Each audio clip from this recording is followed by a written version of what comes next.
How does Washington get a victory tonight against a Bengals team that, when healthy, has been among the best in the NFL?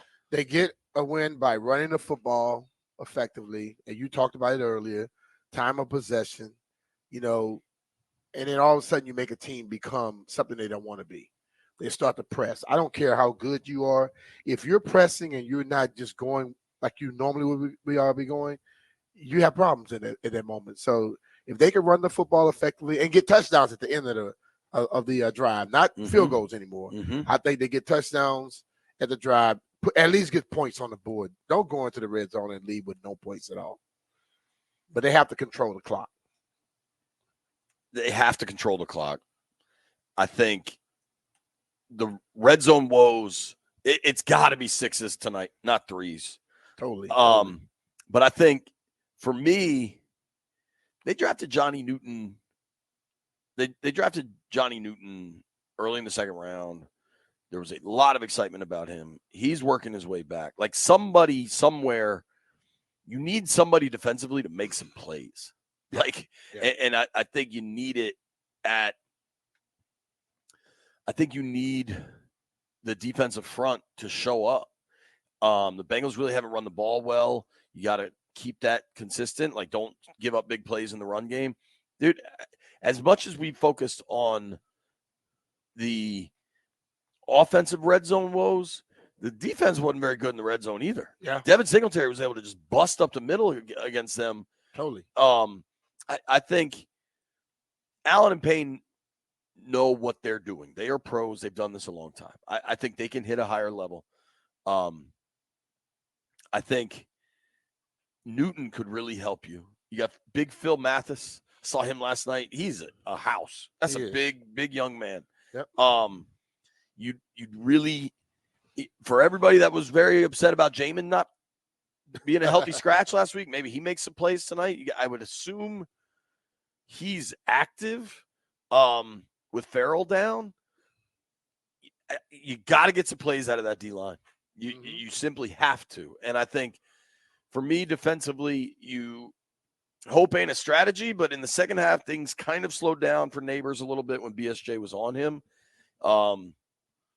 Samerstill's a guy you and I were really excited about throughout camp, and I think he struggled a little bit. Yeah. Rookie. But the thing about it, like St. Jude's, I think he should have some confidence from last week, man. Sure. He played tough down the stretch, caused a fumble, and I think a lot of times, like sports, no matter which one it is about confidence. If you go out there and you have a level of confidence, you could just go and play freely. But when you're lacking that confidence and you're worried about making mistakes, you're always just a tad bit short, tad slow. And I think with the confidence that he gained last week, he should be able to carry that over. He's going to need it. He's going to get some dudes. These dudes are dogs. He's going to get some dudes, bro. Anything can happen on Monday night, man. Landfill, what is the path to a victory tonight for you? For me, I have a couple of keys here. Number one, they got to stop it with the red zone penalties. They actually, I thought, moved the ball pretty well up until the point they got into the red zone, and then it was just a complete and total disaster, in part because they were always getting penalties, and it was really putting them in a bad spot. They have to keep completing passes. Like BMitch was talking about running, and I think those short passes are just basically running plays. And when they're keeping that, they're keeping possession. They're kind of shortening the game, keeping the clock going. I think that's critical. And then pressure. They got to get pressure on Burrow. He loves to hold the ball forever. If they can pressure him, they'll get some sacks. And I think that will set him up to win. I like that. It's got to be pressure. I think you're very correct about kind of the extended run game with the short passes.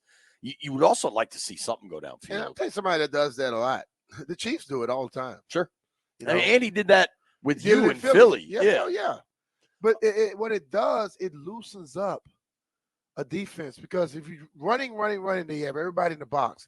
If you start hitting those edges, they spread it out a little bit more. Now the run game becomes more effective, and then all of a sudden you have more lanes and to throw the ball into. It all works out. We're going to open these phone lines up. 800-636-1067. 800-636-1067. How do the Commanders win tonight against the Bengals? This is not an easy task. I will say this.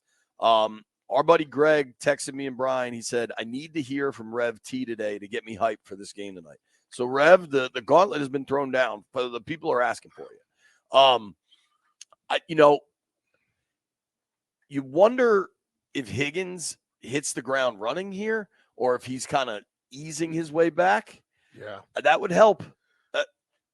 Normally when you come back that first week, man, you're a little off.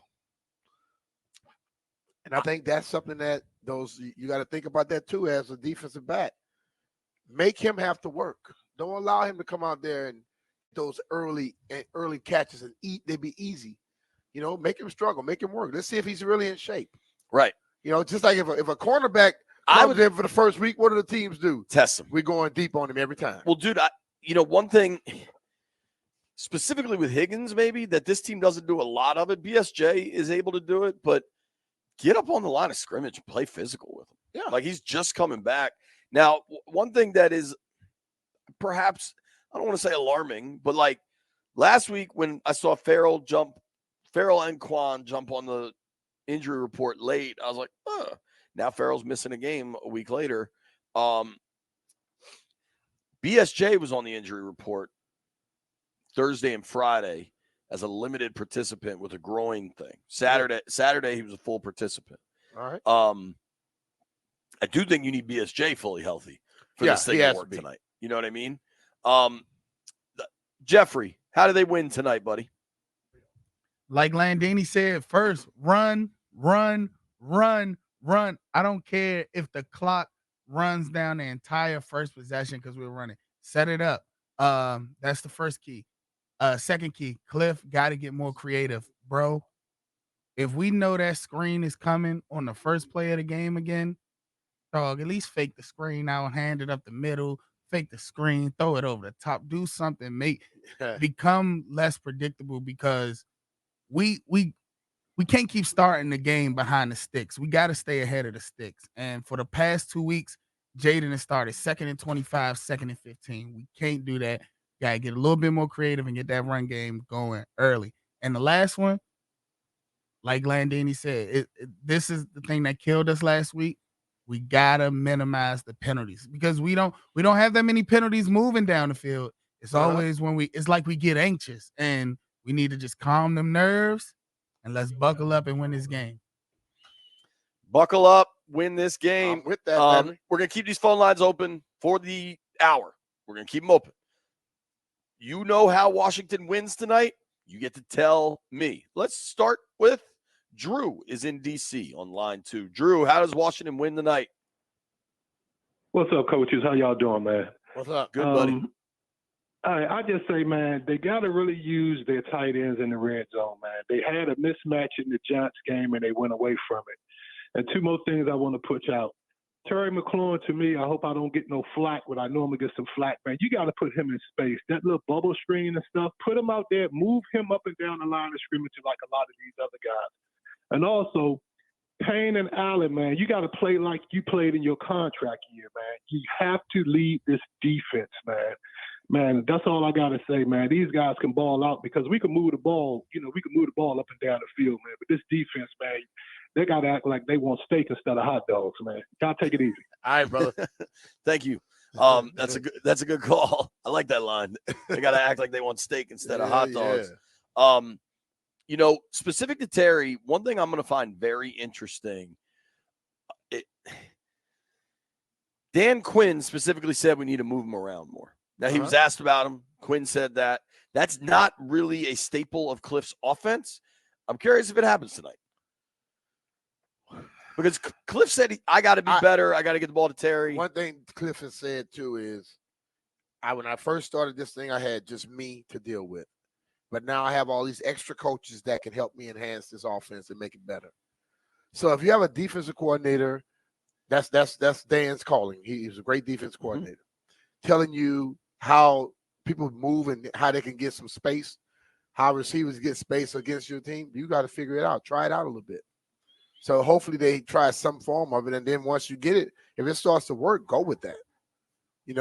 Like to enhance my game when I play, I talk to more defensive players than I did offensive players. I wanted to know what gives you problems.